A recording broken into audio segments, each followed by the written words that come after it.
우리나라가 그 일본화를 피하고 다시 한번 도약을 하려면 반드시 이제 해야 될 글로벌 뉴딜이 있는데, 밖으로는 우리 전통 산업에 물꼬를 트고 또 안으로는 이제 디지털 경제 시대에 맞게 우리 내부를 이제 미래 산업에 대비하는 그게 이제 있고, 그다음에 이제 우리 경제가 세계에서 다시 한번 도약을 하는데 사실 최대의 그 지정학적 리스크로 작용하고 있는 북핵 문제를 반드시 해결해야만 우리가 다시 한번 이제 도약을 할 수 있다. 이런 관점입니다. 그래서 이런 의미에서 어떻게 보면은 국가적인 과제일 수도 있는 세 가지 아젠다를 좀 새로운 접근법으로 대안을 제시를 해보도록 하겠습니다.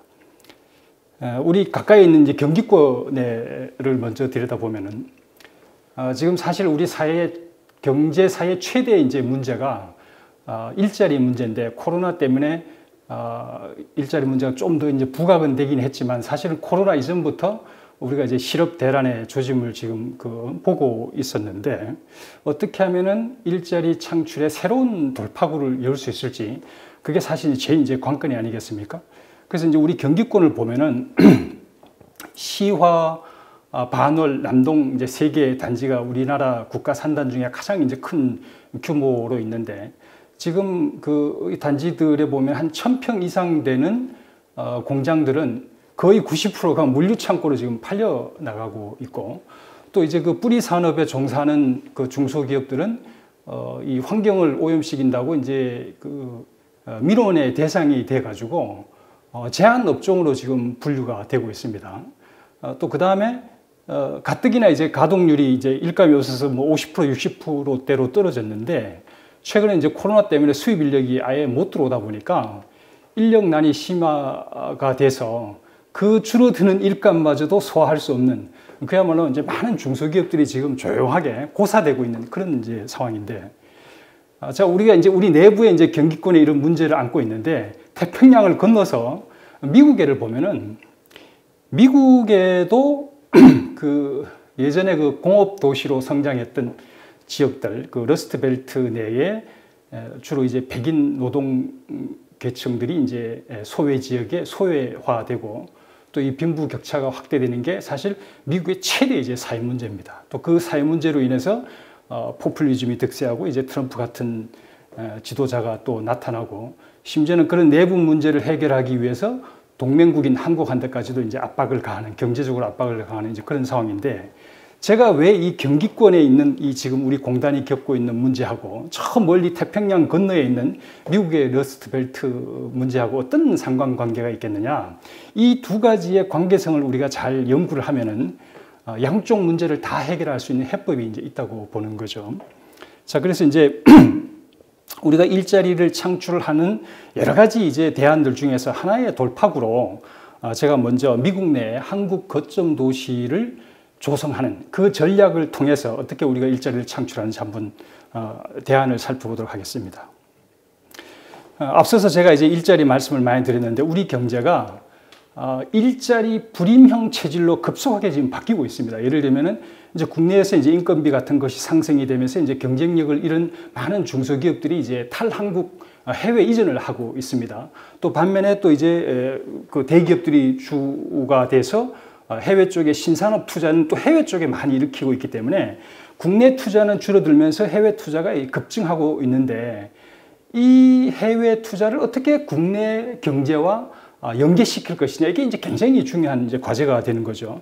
그다음에 이제 다들 그 K자형 회복을 이제 걱정을 하는데, 일부 비대면 산업 쪽에서는 오히려 그 개발 인력들이 부족해가지고 굉장히 이제 그 몸값도 이제 올라가고 있습니다만은, 일부 비대면 산업이 커진다 해서 우리 국민 전체 다를 그쪽으로 옮겨서 일자리를 창출할 수는 없지 않겠습니까?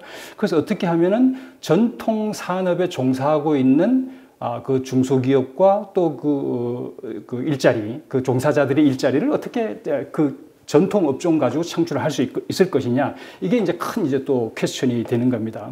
그 다음에 이제 전반적으로 코로나 때문에 이제 기업 사기가 많이 지금 우리나라에 다운이 되고 있는데, 어떻게 하면은 기업 사기를 다시 한번 올려주고 또 이 코로나로 인해서 이제 복지 수요가 이제 급팽창하고 있는데 이런 복지 여력, 기본소득과 같은 복지 여력을 미래에 감당할 수 있는 그 토대를 어떻게 만들어 줄 것이냐. 이런 관점에서 본다면은 지금 모든 문제의 핵심이 이제 일자리이기 때문에 이 일자리 불임형 경제 체질을 어떻게 우리가 바꿔줄 거냐. 이런 이제 문제로 귀착이 되는 겁니다.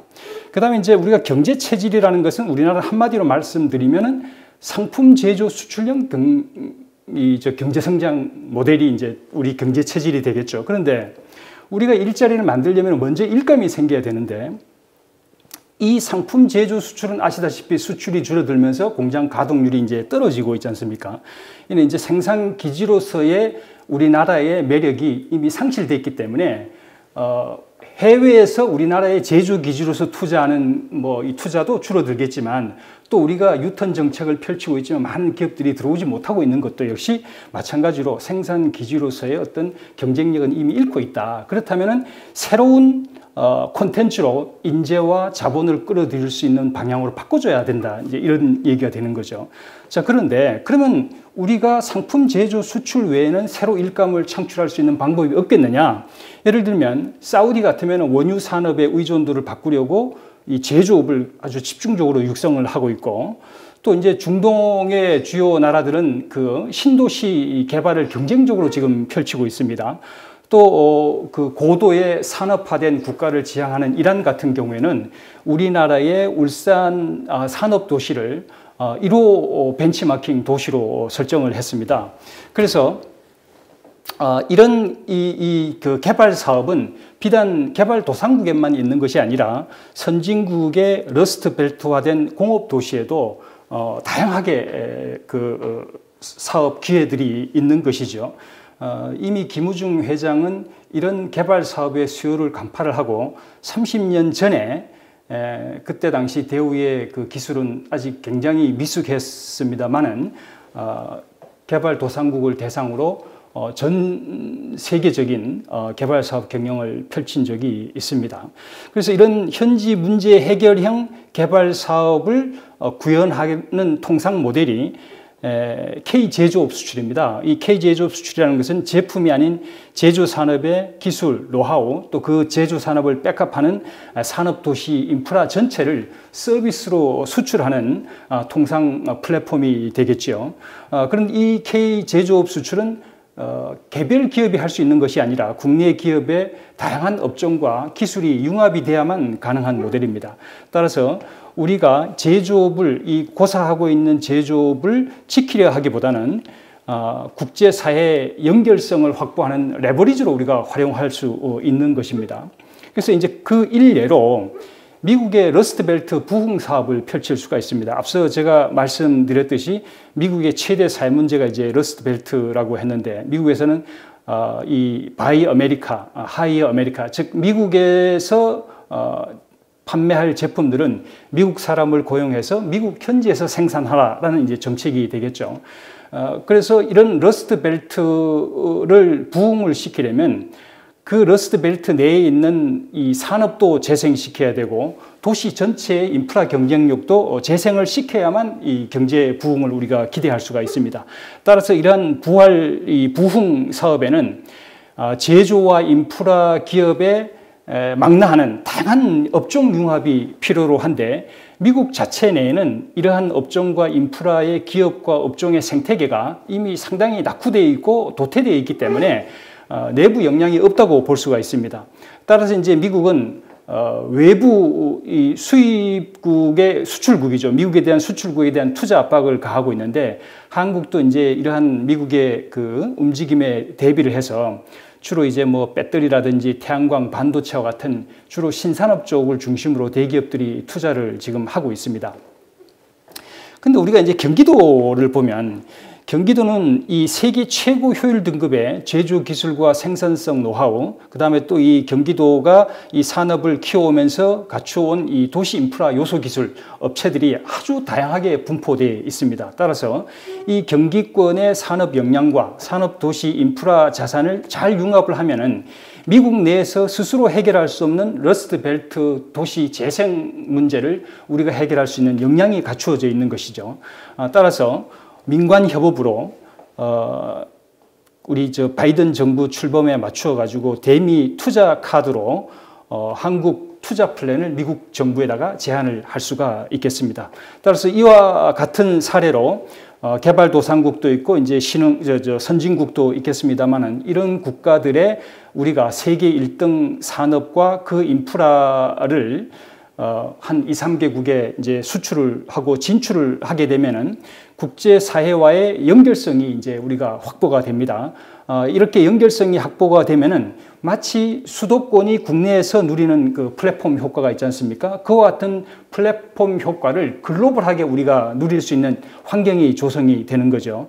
그렇게 됐으면은 이제 양국 간, 우리가 진출한 국가하고 한국 간의 시너지 효과를 창출하는 선순환 사이클이 형성이 되기 때문에 그 플랫폼 효과로 인해서 우리 국내 MZ 청년 세대들이 선호하는 지식 서비스 일자리, 예를 들면은 본사 기능이라든지 R&D 기능, 또 콘텐츠, 문화 콘텐츠 개발, 마이스 같은 이런 지식 서비스 산업을 창출할 수 있는 기본 토대가 형성이 되는 거죠.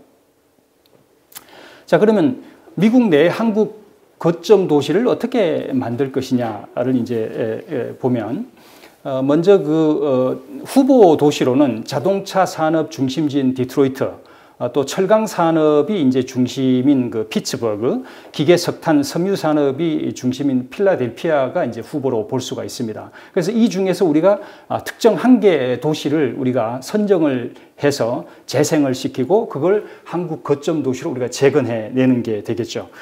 좀 이렇게 하려면 지금 현재 우리나라 대기업들도 그렇고 중소기업들도 그렇고 기업 단위로 이제 투자를 하고 있는데 이 투자를 특정 도시에 우리 국가 차원으로 집중을 하면은 국가 차원의 투자로 우리가 바꿀 수가 있게 되겠죠. 자, 그럼 우리가 한 특정 도시에 한국 투자를 집중함으로 인해서 우리가 더 강력한 그 특혜 조건을 우리가 받아낼 수가 있습니다. 예를 들면은 비자와 세금 규제가 면제되는 산무 특구 조건을 우리가 현지에 요구할 수도 있겠죠. 원래 이제 우리가 그 투자 지역을 선정할 때는 그 산업, 그 업종의 특성에 따라서 이제 입지 조건이 달리 선택을 하겠습니다만은 우리가 특정 도시에 투자를 집중해서 투자 규모가 커지면 그만큼 직접 효과로 인한 또 시너지도 낼 수가 있고 또 상대적으로 그 연방정부든지 중앙정부로부터 더 큰 혜택을, 연방정부나 이제 주정부로부터 더 큰 혜택을 받아내면은 그 업종에 따른 입지 조건의 유불리를 우리가 이제 상쇄할 수 있게 되는 것이죠. 자, 이렇게 이제 해서 산업과 도시를 재생해서 기업 투자하고 이제 인구 유입이 이제 일어나도록 환경을 이제 조성해 나가는 것이 되겠죠. 자, 그러면 우리가 이렇게 했으면 이것이 이제 경기권과 세계의 경제 수도인 미국을 잇는 인프라로 이제 작용을 하게 됩니다. 그렇게 되면은 세계 IP 수도인 미국의 제2의 판교 테크노밸리가 형성이 돼서 한국의 글로벌 창업 건점이 이제 미국에 형성이 되는 것이죠. 그 다음에 이제 또 4차 산업혁명의 신기술을 앞서가는 미국의 신기술을 이제 우리가 빨리 이제 흡수를 해서 상용화를 선점할 수 있는 그런 전진 기주로 우리가 또 활용을 할 수도 있고 또 이제 당연히 국내 중소기업 청년이 이제 은퇴 기술자들이 미국 시장 나아가서는 글로벌 시장으로 진출할 수 있는 교두보가 이제 형성이 되는 겁니다. 이 거점 도시화 전략은 미국 내에만 그치지 않고 한미 통상 관계를 경제 산업 동맹으로 발전시킬 수 있는 기제가 되는 것이죠. 미국과 한국과의 산업 동맹을 또 글로벌 시장으로까지, 예를 들면은 지금 중국이 이제 1대1로 전략을 펼치고 있는데 그런 1대1로 전략에 상응하는 미국과 한미 이제 산업 동맹이 글로벌하게 펼쳐질 수가 있겠죠. 이는 또 G2의 분쟁 속에서 어떤 지경학적 지정학적 리스크를 지경학적으로 해칭하는 그런 이제 효과도 된다고 볼 수 있겠습니다. 사실은 경기도가 제일 좋아요. 여기는 우리 43개 산업단지 중에 탑3가 다 경기도에 있거든. 그게 시와 반월 남동이거든. 저 지방에도 단지가 있는데 이렇게 규모가 큰 건 없어요. 시와가 한 12,000개 기업이 들어가 있거든. 그 다음에 판교 테크노밸리가 우리 1호거든. 우리나라 창업밸리에. 그걸 또 가지고 있잖아요. 그 다음에 더더욱 좋은 게 뭐냐면 우리나라의 끝발이 있는 대기업들이 다 경기도에 있어요. 수원의 삼성, SK, 분당, 뭐 한화, 두산도 지금 분당에 들어와 있거든. 헤드쿼터가. 이게 전부 다 경기도에 있는 거예요. 그럼 이재명 이 지사 입장에서는 내가 이걸 경기도로서 중앙정부에 걸 수도 있고, 내가 또 뭐 우리 영내에 있는 판교 테크노밸리나 그건 자기 직속 산하잖아요. 아니면 대기업에 있는 그 뭐 이렇게 해서 우리 경기도 내하고 같이 해서 하자라고 한 다음에 그걸 또 중앙정부에다가 지원을 요청할 수도 있고, 양수겹장이다 이거지. 만약에 본인이 그게 아니라 이거는 중앙정부에서 하자 이러면은 뭐 나중에 그건 또 자기가 다른 아젠다로 쓸 수도 있겠죠. 근데 사실 이런 게 이미 있습니다. 그러니까 그 독일의 그 디슈버그는 굉장히 여기도 낙후된 그 공업 도시거든요. 이게 미국에만 있는 게 아니고 파리든 영국이든 뭐 이 들어가서 물류 거점을 만든 거예요. 중국 물류 거점으로. 그래서 지금 계속 인구도 늘어나고 굉장히 발전된 도시로 갔죠. 그래서 독일이 지금 미국 편을 못 드는 게 이유가 있거든요. 그 다음에 유대인들이 실리콘밸리에 어마어마한 그 자기네들 유대 커뮤니티를 만들어서 바이오하고 이 뭡니까 의료 쪽만 가지고도 거의 200여 개 벤처 기업들이 포진하고 있거든요. 그거는 이제 유대인들이 전통적인 그 유대인 커뮤니티가 미국에 강하잖아요. 그러니까 우리가 지금 착각하고 있는 게 뭐냐면, 야, 이스라엘은 그렇게 900만 명밖에 안 되는데 그렇게 미국에 벤처 창업을 잘하는데 우리는 왜 안 되냐? 우리도 되거든요. 문제는 이스라엘은 리얼타임으로 미국을 상장이 가능해요. 그걸 다 유대인들이, 미국에 있는 유대인들이 보고 있거든요. 그걸 매개 역할을 해주고 있거든요. 그 우리가 거점 도시 하나 만들어진다 이러면 잘만 활용하면은 저건 어마어마한 인프라거든요.